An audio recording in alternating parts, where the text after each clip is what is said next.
جو ملک کی سلامتی میں ریڑھ کی ہڈی کی حیثیت رکھتا ہے اس کو یہ کمزور کریں گے اور وزیر اعظم کے انڈر لانے کی کوشش کریں گے تاکہ وہ ان لوگوں کی چوریاں نہ پکڑ سکے، ان لوگوں کی مرضی کے خلاف کوئی کام نہ کر سکے۔ تو یہ 4 کام ہو گئے۔ اور 5واں، ملک میں احتساب کو بالکل ختم کر کے اپنے اوپر بنے ہوئے تمام مقدمات ختم کریں گے۔ ناظرین آپ دیکھیں، یہ اپوزیشن میں تھے جب، تب بھی ان کے خلاف عمران خان صاحب نے کتنی کوشش کی، لیکن اداروں نے ان کا ساتھ نہیں دیا اور یہ لوگ دندراتے پھرتے رہے۔ کوئی ان کے خلاف کوئی ایکشن نہیں لیا گیا، ان کو باہر بھیج دیا گیا، ان کو ضمانتیں بھی مل جاتی ہیں۔ ان کو ضمانتیں دینے کے لیے اتوار والے دن عدالتیں لگا دی جاتی ہیں، ایک ہی دن میں فیصلہ بھی دے دیا جاتا ہے اور ان کو عدالتوں سے ریلیف بھی ملتا ہے۔ الیکشن کمیشن کو دیکھ لیں، وہ بھی ان کے ساتھ ہے، عدالتیں ان کے ساتھ ہیں۔ عمران خان صاحب ایک نڈر، بہادر اور ایماندار لیڈر تھے۔ انہوں نے حد درجہ کوشش کی ان کو کیفر کردار تک پہنچانے کے لیے اور اس ملک میں لوٹ مار اور کرپشن ختم کرنے کے لیے، لیکن ان لوگوں نے اور مافیاز نے اور اداروں نے مل کر ان کا ساتھ دیا، اپوزیشن کا، ان افراد کا جن کے اوپر مقدمات درج تھے، اور عدالتوں نے ان کو ریلیف دیا، ایک بہت بڑا مجرم کو باہر بھیج دیا۔ میں نام نہیں لینا چاہتا، آپ سب کو پتہ ہے۔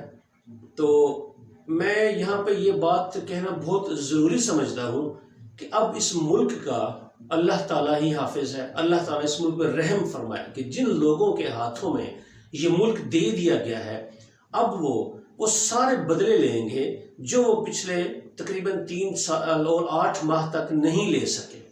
عمران خان صاحب کے ہوتے ہوئے ان کی جرت نہیں تھی کہ وطن عزیز کو نقصان پہنچا سکیں۔ اب دیکھیں، یہ امریکہ کی غلامی میں یہ ملک چلا گیا ہے۔ اب آپ دیکھیں گے ناظرین کہ آنے والے دنوں میں کچھ نہ کچھ انعامات تو ملیں گے ان کو امریکہ کی غلامی کرنے کے، لیکن اس قوم کو انہوں نے بیچ دیا ہے، اس ملک کو انہوں نے فار سیل لگا دیا ہے اور بیرونی طاقتوں کے آگے بیچ دیا ہے اس ملک کو۔ اب وہ خارجہ پالیسی بھی دیکھیں اب ختم ہو جائے گی، وہ جو خودداری تھی ایک قوم میں وہ ختم ہو جائے گی۔ ایبسولوٹلی ناٹ کہنے والا چلا گیا ہے، اب یورپ کو للکارنے والا اب نہیں رہا، لیڈر نہیں رہا، اب وزیر اعظم نہیں رہا۔ اور سب سے دکھ والی بات کہ اس بندے نے اقوام متحدہ میں ان کفار کے درمیان میں کھڑے ہو کر ہمارے آخری نبی حضرت محمد مصطفیٰ صلی اللہ علیہ وآلہ وسلم کی ناموس کی بات کی اور ان لوگوں کو کھلے طور پر چیلنج کیا اور کہا کہ یہ حضرت محمد مصطفیٰ صلی اللہ علیہ وآلہ وسلم ہمارے دلوں میں بستے ہیں۔ سچا مومن آدمی تھا وہ، اس نے ساری دنیا کو دکھا دیا کہ پاکستان دہشت گرد نہیں ہے، پاکستانی دہشت گرد نہیں اور نہ ہی مسلمان دہشت گرد ہیں، مسلمانوں کا ایک لیڈر تھا وہ۔ تو ان لوگوں نے بیرونی ایجنڈا کیا، اب تو کھل کر بات سامنے آ چکی ہے کہ امریکی ایجنڈا تھا، امریکی سفیر کی باتیں سامنے آ چکی ہیں، وہ خط سامنے آ چکا ہے۔ اور دیکھیں ناظرین، عمران خان نے وہ لیٹر جو تھا، وہ خط، وہ پارلیمنٹ کو دکھانے کی کوشش کی لیکن اپوزیشن نہیں مانی۔ اب تو اپوزیشن نہیں کہنا چاہیے، اب تو وہ حکومت میں آ چکے ہیں، اب تو ان کے وارے نیارے ہو گئے ہیں، نہ ان کو کوئی روکنے والا ہے نہ ان کو کوئی ٹوکنے والا ہے۔ لیکن ناظرین ایک بات یاد رکھیے، جس بندے کا نام عمران خان ہے وہ ہمت ہارنے والا نہیں ہے، وہ ان کے سامنے دیوار بن کر کھڑا ہوگا، ان کی بے ایمانیوں کے سامنے، ان کی چوری اور ڈاکوں کے سامنے۔ لیکن ناظرین حکومت تو حکومت ہوتی ہے، ان کے پاس بہت اختیار ہوتے ہیں۔ ہمیں ڈر ہے اس بات کا صرف کہ انتخابی اصلاحات جو عمران خان صاحب نے کی تھی اس ملک کی ترقی کے لیے، اس ملک کا اس دنیا میں ایک بلند مقام پیدا کرنے کے لیے، جس میں الیکٹرانک ووٹنگ مشین تھی، بیرون ملک پاکستانیوں کو ووٹ کا حق دینا تھا، یہ ساری باتیں عمران خان صاحب نے کی تھی۔ اور الیکشن کمیشن کو بھی چینج کرنے کی، اس کو تبدیل کرنے کی کوشش کی، لیکن عمران خان صاحب اس میں کامیاب نہیں ہو سکے۔ لیکن اس بندے کو ہمیشہ یاد رکھا جائے گا کہ اس بندے نے اس ملک میں ان لوگوں پر ہاتھ ڈالے جن پر ہاتھ ڈالنے کا کوئی سوچ بھی نہیں سکتا تھا، ان لوگوں کے اوپر مقدمات قائم ہوئے، ان لوگوں کو سزائیں بھی سنائی گئیں جن لوگوں کے بارے میں کوئی انسان پاکستانی خاص طور پر یہ نہیں سوچ سکتا تھا کہ یہ لوگ بھی شکنجے میں آ سکتے ہیں۔ اس وطن کے لیے وہ آدمی لڑا ہے، اس آدمی نے جنگ کی ہے اس ملک کے لیے، اس عوام کے لیے، اور اب ہمارا فرض بنتا ہے کہ جب اس کو وزیر اعظم کی کرسی سے اتار دیا گیا ہے ایک بیرونی سازش کے تحت، تو ہم اس انسان کا ساتھ دیں، اس کے ساتھ کھڑے ہوں، اپنے ملک کی بہتری اور عوام کی بہتری کے لیے اس کا ساتھ دیں۔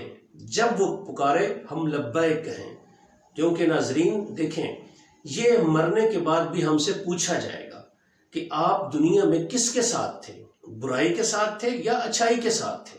تو ناظرین ظاہر ہے یہ بالکل کلیئر بات ہے کہ کیسے وزیر اعظم کو اتارا گیا، کیسے ان کی اسمبلی کے ممبران کو خریدا گیا، حالانکہ آپ کو پتہ ہے انسان کی تو کوئی قیمت نہیں ہوتی، نہ اس کے ضمیر کی کوئی قیمت ہوتی ہے، لیکن یہاں پہ لوگوں نے ضمیر کی قیمتیں لگائیں، اپنے آپ کو بیچا۔